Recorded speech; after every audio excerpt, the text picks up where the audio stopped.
देश की राजधानी से सटे नोएडा से महज 50 किलोमीटर की दूरी पर यमुना एक्सप्रेसवे के पास रबुपुरा कुछ दिनों पहले तक एक सामान्य कस्बा था, बिल्कुल पुराने देहाती कस्बे जैसा।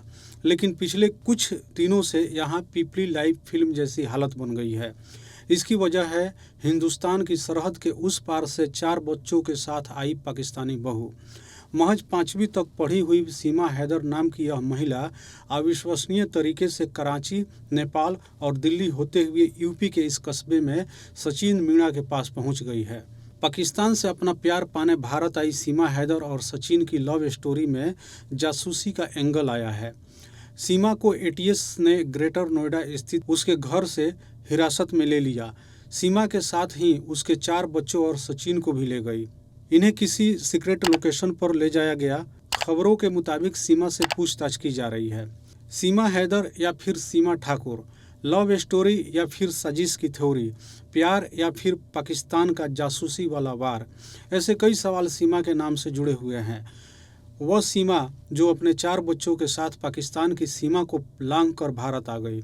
सीमा हैदर के सोशल मीडिया अकाउंट से सनसनीखेज खुलासे हुए हैं। फरवरी 2022 में सीमा हैदर ने इंस्टाग्राम अकाउंट बनाया था। 1.5 साल में 9 बार सीमा हैदर ने अपना यूजर नेम बदला। सचिन सहित 16 लोगों को फॉलो करती थी। भारत की खबरों के लिए ANI न्यूज एजेंसी को करती थी फॉलो। बाकी फॉलोअर्स में ज़्यादातर हिंदू धर्म से जुड़े इंस्टा अकाउंट थे। बागेश्वर धाम और महादेव से जुड़े अकाउंट भी फॉलो करती थी। भारत की खबरों के लिए ANI ट्रेंडिंग फॉलो करती थी। अब यूपी ATS एक्शन में आ गई है। व्हाट्सएप चैट और तमाम सबूतों के आधार पर पूछताछ की जा रही है। सीमा के ID कार्ड हाई कमीशन को भेज दिए गए हैं। सीमा की इस प्रेम कहानी और भारत में एंट्री लेने के पूरे एपिसोड में साजिश का एंगल देखा जा रहा है, क्योंकि सीमा के परिवार का पाकिस्तानी आर्मी से सीधा ताल्लुकात है। सीमा हैदर के चाचा पाकिस्तानी आर्मी में सूबेदार हैं। सीमा का भाई पाकिस्तानी सैनिक है। पाकिस्तानी नागरिक सीमा से सिर्फ यूपी ATS नहीं बल्कि तमाम सुरक्षा एजेंसियां पूछताछ कर रही है। एक तरफ सीमा से जांच एजेंसियां पूछताछ कर रही है, दूसरी तरफ पाकिस्तान में भी सीमा के इस कदम के खिलाफ गुस्सा फूट पड़ा है। PUBG कहने को तो ये एक गेम है जिसमें दुनिया के किसी भी कोने में बैठा शख्स इस खेल का हिस्सा बन सकता है। यही PUBG सीमा और सचिन की मोहब्बत का प्लेटफॉर्म बना, जहां दोनों शुरू में खिलाड़ी थे, लेकिन बातचीत का सिलसिला शुरू हुआ तो बात दूर तक निकल गई। वो साल था 2020, जब कोरोना में लॉकडाउन के वक्त सीमा ने घर में रहकर PUBG खेलना शुरू किया था। कुछ मीडिया रिपोर्टर्स के मुताबिक सीमा और सचिन ने पहले नेपाल में मुलाकात की और फिर दोनों ने शादी का फैसला किया। सबसे बड़ी चुनौती थी पाकिस्तान से सीमा का भारत आना। नेपाल से भारत में दाखिल होना आसान था और इसलिए नेपाल को चुना गया। यूपी पुलिस के मुताबिक सीमा हैदर ने भारत आने के लिए यूट्यूब में वीडियो देखना शुरू किए।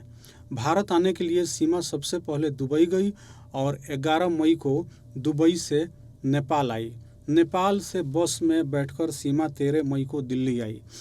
पुलिस के मुताबिक सीमा हैदर पर किसी का शक इसलिए नहीं हुआ क्योंकि वो अपने 4 बच्चों के साथ थी। इतना ही नहीं, भारत आने से पहले सीमा पाकिस्तान में अपना घर बेचकर आई है। IB यानी इंटेलिजेंस ब्यूरो को इनपुट मिला है कि सीमा हैदर के चाचा पाकिस्तानी सेना में सूबेदार हैं। उसका भाई भी पाकिस्तानी आर्मी में है, जबकि इससे पहले सीमा ने कहा था कि उसका भाई सेना में नहीं है बल्कि सेना में भर्ती की तैयारी कर रहा है। सच जानने के लिए यूपी ATS जांच कर रही है। सीमा की मोबाइल डिटेल्स की भी दोबारा जांच की जा रही है। नोएडा पुलिस ने सीमा के घर के बाहर सुरक्षा बढ़ा दी है। सचिन के परिवार को किसी से मिलने नहीं दिया जा रहा है। यह पूरी कहानी शुरू होती है मोबाइल फ़ोन पर ऑनलाइन खेले जाने वाले PUBG गेम पर। रबुपुरा कस्बे के मीणा ठाकुरान मोहल्ले का रहने वाला 24 साल का सचिन मीणा सिर्फ 8वीं तक पढ़ा है। कोविड से पहले वह कस्बे में ही परचून की एक दुकान पर काम करता था। कोविड काल में दुकानें बंद हो गई तो उसका काम भी चला गया। खाली बैठा सचिन मोबाइल पर PUBG गेम खेलता था। सितंबर 2020 में गेम खेलने के दौरान वह कराची की रहने वाली सीमा हैदर के संपर्क में आया। गेम खेलने के दौरान दोनों अपना माइक्रोफोन ऑन रखते थे। इस दौरान वे एक दूसरे से बात करते थे। गेम चैट पर भी बातें किया करते थे। रोजाना 3-4 घंटे वे गेम खेलते और एक दूसरे से बात करते थे। कराची की रहने वाली सीमा हैदर शादीशुदा है और उसके 4 बच्चे हैं। सीमा ने बताया कि वह दक्षिणी पाकिस्तान के खैरपुर में रिंद हजानो गांव की रहने वाली है। 3 बहनों में वह दूसरे नंबर की है। उसका एक बड़ा भाई भी है जो सेना में काम करता है। उसने घर पर आने वाली एक ट्यूशन टीचर से 5वीं तक की पढ़ाई की है। वह 12 साल की थी जब उसकी मां की मौत हो गई। सीमा के अनुसार 17 साल के उम्र में परिवार वालों ने 2014 में गुलाम हैदर जखरानी से उसकी ज़बरदस्ती शादी कर दी। शादी के बाद दोनों कराची चले गए। उसकी बहनें और पिता भी आसपास ही रहने लगे। उनका 2016 में पहला बेटा फरहान और बाद में 3 बेटियां फरवा, फरीहा और फराह पैदा हुए। 2019 में गुलाम हैदर काम करने के लिए सऊदी अरब चला गया और वह घर पर अकेले रह गई। उस समय वह अपनी छोटी बेटी की देखभाल में लगी रहती थी। फिर मार्च 2020 में कोविड फैला और सबका घरों से निकलना बंद हो गया। इस दौरान वह घंटों मोबाइल पर टिकटॉक देखती और वीडियो बनाती थी। इस दौरान उसने मोबाइल पर पहले कैंडी क्रश गेम और उसके बाद पबजी खेलना शुरू किया।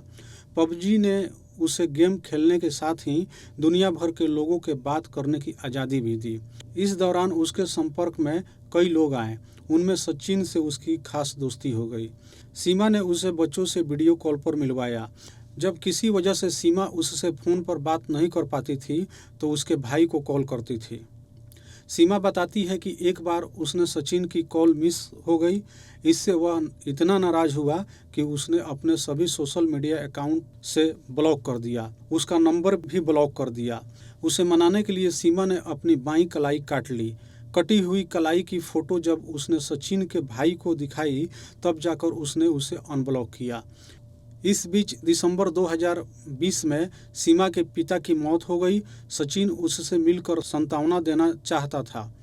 इसके लिए उन्होंने गदर फिल्म के बारे में आपस में बात की कि कैसे तमाम बाधाओं के बीच भी भारत में रहने वाला लड़का पाकिस्तान में रह रही लड़की से मिलता है। इसलिए उन्होंने भी सभी कठिनाइयों के बीच मिलने का फैसला किया। सीमा के अनुसार उसने अपना पासपोर्ट बनवाया और फरवरी 2023 में भारतीय वीज़ा के लिए अप्लाई किया, लेकिन उसे वीज़ा नहीं मिल पाया और फिर उन्होंने नेपाल में मिलने का फैसला किया। सचिन ने 8 मार्च को कश्मीरी गेट से काठमांडू के लिए बस पकड़ी। उधर सीमा ने शारजहाँ होते हुए काठमांडू के लिए फ़्लाइट ली। 10 मार्च को दोनों काठमांडू पहुंच गए। सबसे पहले दोनों ने गदर फिल्म देखी और अगले दिन पशुपतिनाथ मंदिर में शादी कर ली। 1 हफ्ते तक वे काठमांडू में पति पत्नी की तरह रहे। सीमा ने माथे पर सिंदूर लगाकर भारतीय पहनावों में फ़ोटो खिंचवाए और इंस्टाग्राम पर वीडियो अपलोड किए। इसके बाद वह हमेशा के लिए सचिन के पास आने के लिए पाकिस्तान लौट गई। कराची लौटने पर सीमा ने सबसे पहले एक एजेंट से अपना घर बिकवाने के लिए बात की। यह घर सीमा के नाम पर खरीदा हुआ था। करीब 12 लाख पाकिस्तानी रुपये में उसका घर बिक गया। इसके बाद उसने अपनी और बच्चों के लिए यूएई के रास्ते काठमांडू के लिए टिकट खरीदे और 10 मई को फ़्लाइट पकड़ ली। काठमांडू पहुंचकर उसने पोखरा के लिए वैन ली और वहां से 15,000 रुपये में दिल्ली के लिए एक प्राइवेट बस में अपने और बच्चों के लिए 4 टिकट बुक किए। उसे डर था कि कहीं वह पकड़ी न जाए। खास तौर पर उसे अपने बच्चों के छीन जाने का डर था। बस में कंडक्टर ने उससे आईडी मांगी जो उसके पास नहीं थी। हालांकि उसने इसके लिए पहले से तैयारी कर रखी थी। सीमा दावा करती है कि उसने कंडक्टर को अपना नाम सीमा और पति का नाम सचिन मीणा बताया। उसने खुद को रबुपुरा का रहने वाला बताया और अपने बच्चों के नाम राज, प्रियंका, परी और मुन्नी बताएं। अपने पति के ठाकुर और खुद को ठकुराइन होने की बात बताने पर कंडक्टर ने कुछ नहीं पूछा और वह दिल्ली पहुंच गए। कश्मीरी गेट से जेवर के लिए बस ली और रबुपुरा में फलेदा कट पर उतर गए, जहां सचिन उनका इंतजार कर रहा था। सीमा के वहां पहुंचने से पहले ही उसने सारी तैयारियां कर रखी थी। उसने अपने घर से करीब 1 किलोमीटर दूर किराए पर अप्रैल में ही कमरा ले लिया था। मकान मालिक को उसकी उम्र देखकर कुंवारा होने के चलते किराए पर कमरा देने पर आपत्ति थी। हालांकि उसने उन्हें भरोसा दिलाया कि वह शादीशुदा है। उसने सीमा को बुलंदशहर से बताया और बच्चों को खुद का अपना बताया। इसके बाद वे करीब 1.5 महीने तक साथ रहे हैं। दिन में सचिन परचून की दुकान पर काम करता था, शाम को पैतृक घर पर रहता था और रात को सीमा के पास चला आता था। इस दौरान सीमा का पड़ोस में रहने वाले महिलाओं से परिचय हो गया। किसी को उस पर शक नहीं हुआ, लेकिन फिर उससे बच्चों की पढ़ाई की चिंता होने लगी। लिहाजा पहचान पत्र बनवाने के लिए 29 जून को बुलंदशहर में एक वकील से मुलाकात की। सचिन ने वकील से कहा कि वह मुस्लिम महिला से शादी करना चाहता है। इस पर वकील ने कहा कि स्पेशल मैरिज एक्ट के तहत इसमें कोई दिक्कत नहीं है, लेकिन जब उसने सीमा के दस्तावेज देखे तो वह उसमें पाकिस्तानी पासपोर्ट देखकर दंग रह गया। उसने पुलिस को सूचना दे दी। अगले दिन रबुपुरा की अंबेडकर नगर कॉलोनी में जब तक पुलिस उन्हें पकड़ने पहुंचती, वे दोनों बच्चों को साथ लेकर उससे पहले ही वहां से निकल चुके थे। पलवल के रास्ते में पुलिस ने उन्हें बल्लभगढ़ में पकड़ लिया। 2 दिनों तक पूछताछ के बाद सीमा, सचिन और उसके पिता नेत्रपाल को पुलिस ने पासपोर्ट और विदेशी अधिनियम के तहत गिरफ्तार कर लिया। बच्चे भी जेल में सीमा के साथ ही रहे। हालांकि एक दिन बाद उनके वकील ने जमानत के लिए जेवर सिविल कोर्ट में अर्जी दी। जूनियर डिवीजन जज नाजिम अकबर ने पहले सचिन के पिता नेत्रपाल और अगले दिन 8 जुलाई को सीमा और सचिन को भी जमानत दे दी। जज ने उन्हें कहा कि वह अपना पता न बदलें और देश न छोड़ें। सीमा ने सचिन के पैतृक घर का पता दे रखा था, तो दोनों जमानत के अगले दिन से फिर पैतृक घर में आ गए। जेल से जमानत पर रिहा होने के बाद खुद सचिन का भाई अपनी कार से सभी को लेकर घर गया। पाकिस्तानी बहू लाने पर सचिन के घर वालों को उस पर गर्व है। कस्बे के ज़्यादातर लोगों में भी सराहना ही की है। हालांकि कुछ लोग सोशल मीडिया पर उठाए जा रहे सवालों से दुविधा में हैं। डीसीपी ग्रेटर नोएडा साद मियां खान ने बताया कि पाकिस्तानी महिला सीमा हैदर के दस्तावेजों की जांच की जा रही है और उसके आधार कार्ड LIU के पास वेरिफिकेशन के लिए भेजा है। इस मामले की जांच यूपी ATS समेत दूसरी जांच एजेंसियां भी कर रही है। उधर सीमा के पति गुलाम हैदर ने PM श्री नरेंद्र मोदी से अपील की है कि उसकी पत्नी को वापस पाकिस्तान भेज दिया जाए। उसने सीमा के साथ जबरन निकाह करने की बात को नकारा है। उसका कहना है कि दोनों ने घर से भागकर लव मैरिज की थी और इसका इकरारनामा भी उनके पास है। सीमा का कहना है कि अगर वह वापस लौटी तो वहाँ के लोग उसे पत्थर मारकर मार डालेंगे। उसने पूरी तरह से हिंदू धर्म अपना लिया है और जैसा सरकार चाहेगी वह वैसा ही करेगी। वह भले ही यहाँ की जेल में रह लेगी, लेकिन वापस नहीं जाएगी।